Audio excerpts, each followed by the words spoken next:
On the 16th of November 1961, an 11-year-old girl was found floating in the middle of the ocean on a small oblong cork float. The story of how she came to be there shocked the people who rescued her. That little girl was Terry Jo Duperrault, and this is her incredible story of survival.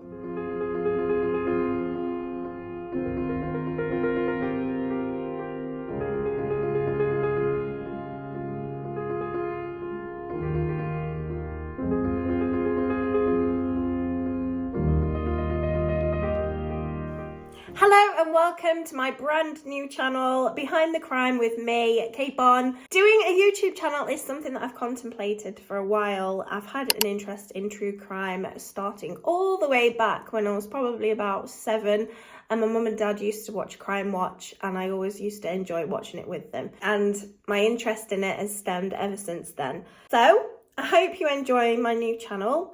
And I hope you'll be kind with me because this is my very first attempt at doing something like this. I'm going to be doing all the thumbnails and the editing and everything by myself. So like I say, be kind.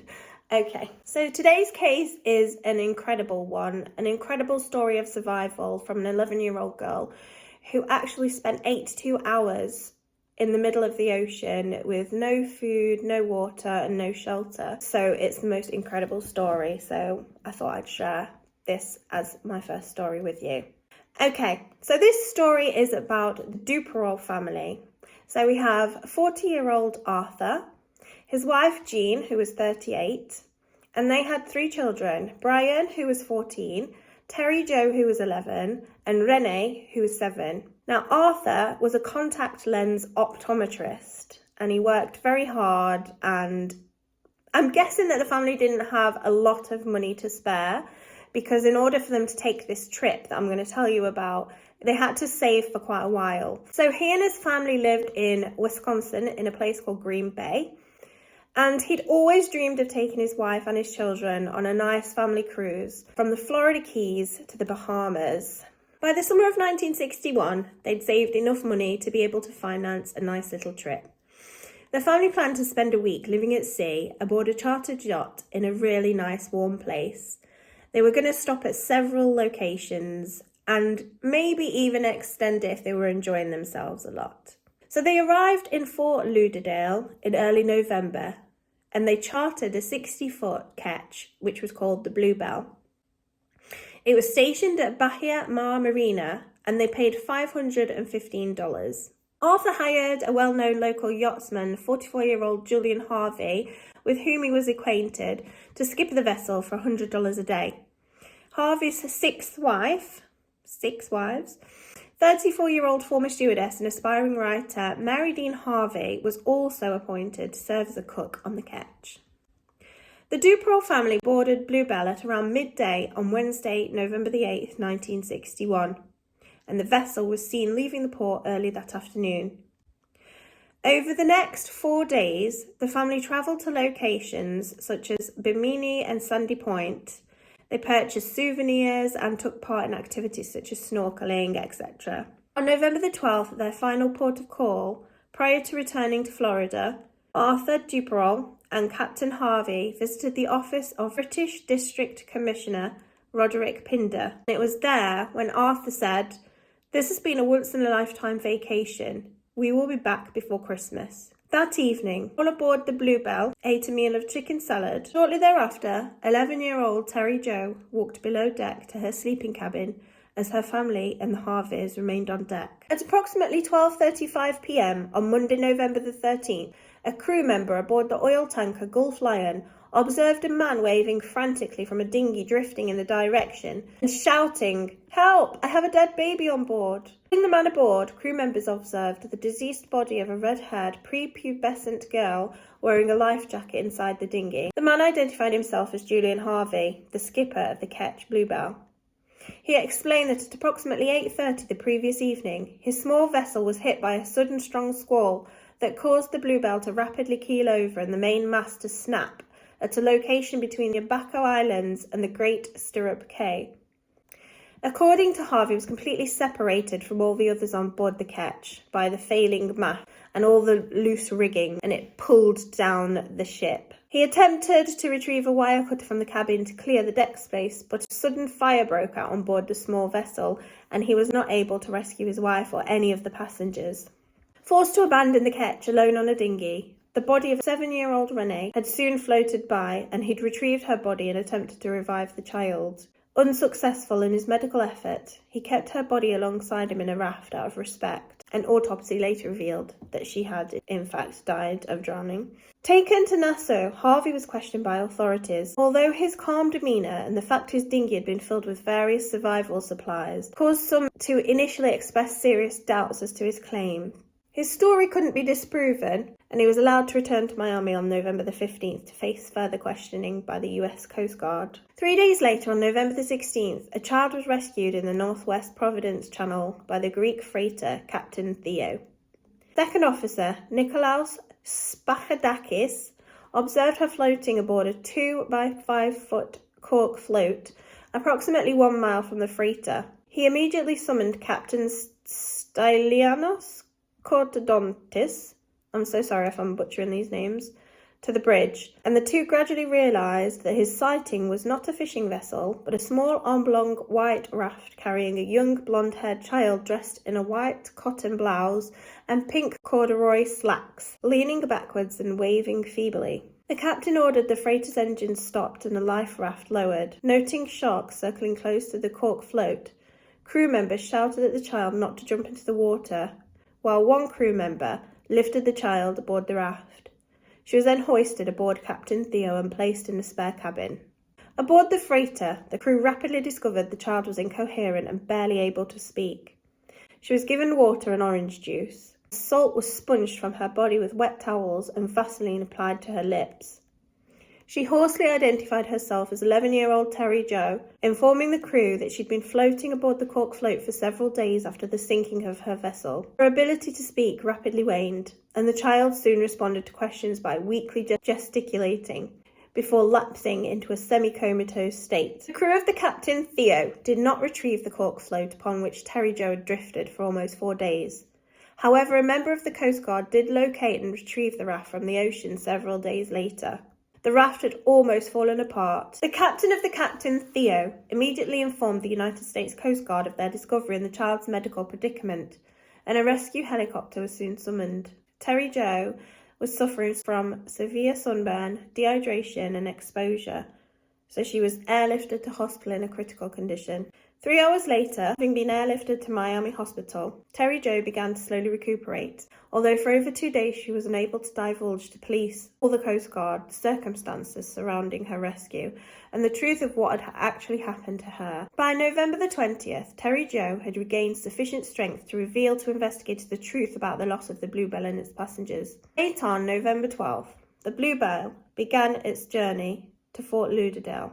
At around 9 p.m, Terry Jo had entered the lower cabin to sleep, leaving her parents, siblings, Harvey, and his wife on deck. Later that evening, she was awakened by the sounds of her brother screaming and calling for his father, and heavy footfalls which she decided to investigate. Above deck, she observed the bodies of her brother and mother in the main cabin, not far from the galley.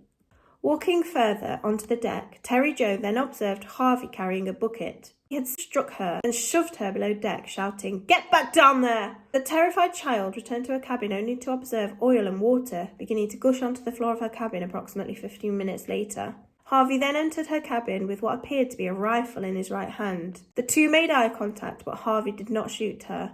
He simply returned above deck. Then Terry Jo heard hammering sounds. Shortly thereafter, Terry Jo returned to the deck. She saw Harvey standing on the deck and the vessel's dinghy floating on the port side. He then asked the child, "Is the dinghy loose?" to which she replied she didn't know. Harvey then ordered her to hold a rope attached to the dinghy while he retrieved something. By the time Harvey returned to the child, the rope had slipped through her fingers. In response, Harvey dove overboard and swam toward the dinghy, abandoning Terry Jo on the sinking vessel.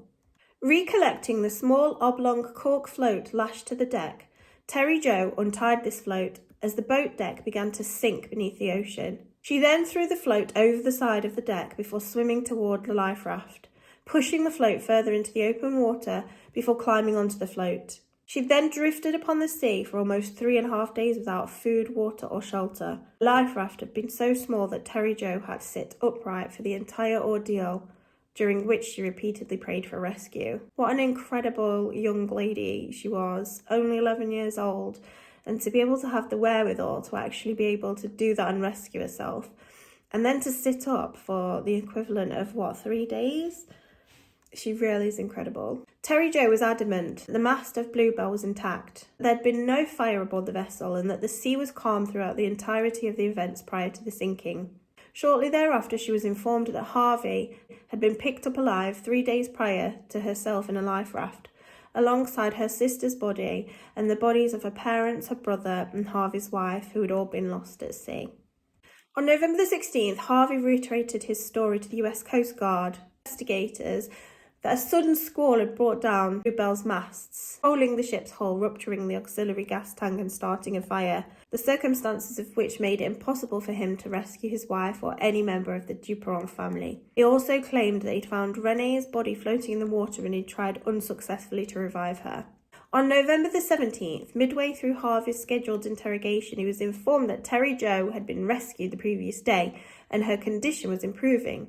His response was to exclaim, "Oh my God," before quickly and calmly adding, "Isn't that wonderful?" A Lieutenant Ernest Murdoch then informed Harvey that an official investigation into the loss of the Bluebell and her passengers was to be launched that day. Shortly thereafter, he asked to be excused from further interrogation, claiming he was tired and he wished to speak with his wife's family. His request was granted. Harvey then drove a short distance. He checked into the Sandman Motel under the assumed name of John Monroe and paid cash for the room. It's there that he then penned a 2-page suicide note before committing suicide. His body was found by a maid approximately 2 hours later. The suicide note, which was addressed to a close friend of his from the military days, was found on the dresser within the room. The note left no explanations or apologies for his actions, but simply ended with the words, "I got too tired and nervous.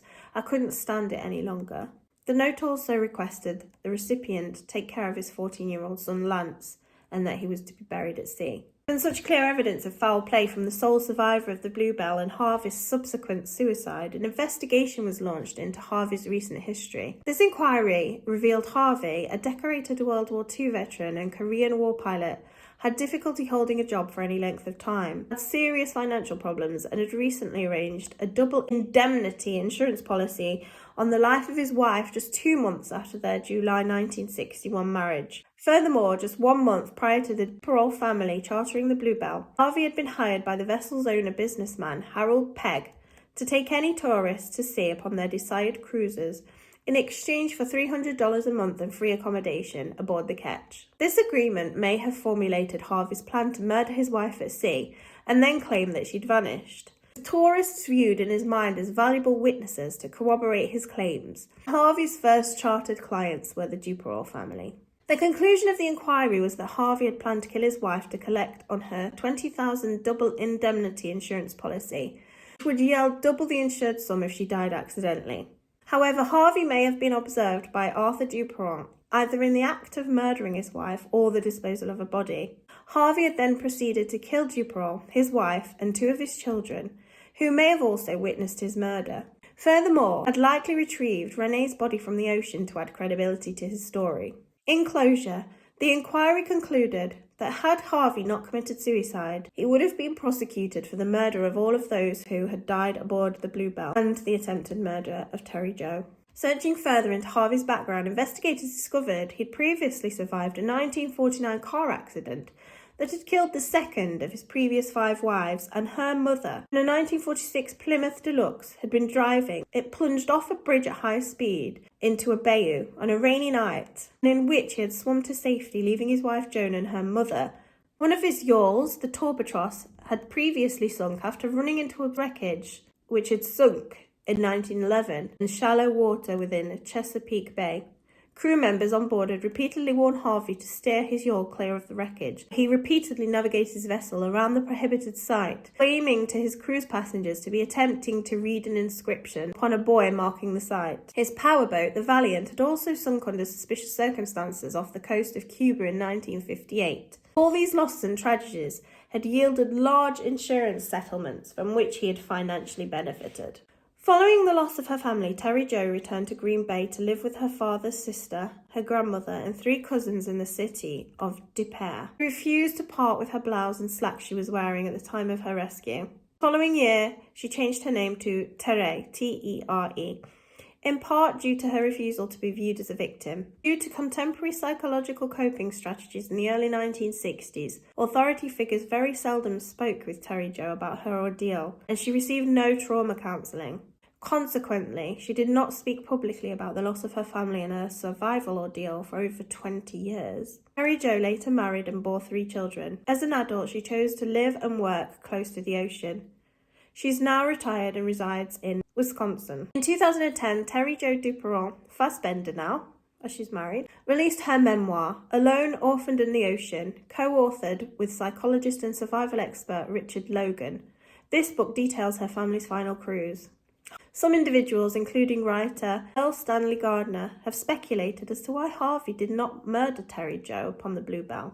Gardner has speculated Harvey may have actually subconsciously wanted to be caught and punished for his actions. However, Logan and others have theorized that Harvey had actually intended to kill her, but when Terry Jo accidentally dropped the rope connected to his dinghy, he was forced to dive overboard in order to prevent it floating away without him, and this left her alive on the sinking ship, believing she wouldn't survive. 49 years after her ordeal, Terry Jo granted a televised interview with morning television show host Matt Lure, in which she stated, "I think he probably thought I would go down with the ship." She also stated her belief Harvey had originally intended to discreetly murder his wife and dispose of her body, later to claim she was lost at sea, but that she likely forgot her husband, attracting the attention of the Duperrault family. Terry Jo has also stated she does not wish for people to reflect upon her ordeal, but rather think to themselves, she's gone on with her life. Terry Jo has also stated she has always believed I was saved for a reason. If one person heals from a life tragedy, after reading my story, my journey will have been worth it. Wow, that is such an incredible story of survival. And like I say, she's so young, she's only 11. To be able to lose all her family in such awful circumstances like that, a whole family gone in one night, and to be able to look at it from that perspective just shows what an absolutely incredible young woman she was. And what an incredible woman she continues to be to this day. One of my heroes. Truly, truly amazing story. I hope you enjoyed my very first video, and I'm hoping to get videos out weekly. Any feedback, constructive, would be appreciated. And any case suggestions, I'm open to ideas. It's always nice to do the lesser known cases, as the more popular ones tend to be overdone and everybody knows them. It's nice to try and find some that aren't well known. Okay, I'm rambling now. Thank you for watching, and I'll see you in the next one. Bye bye.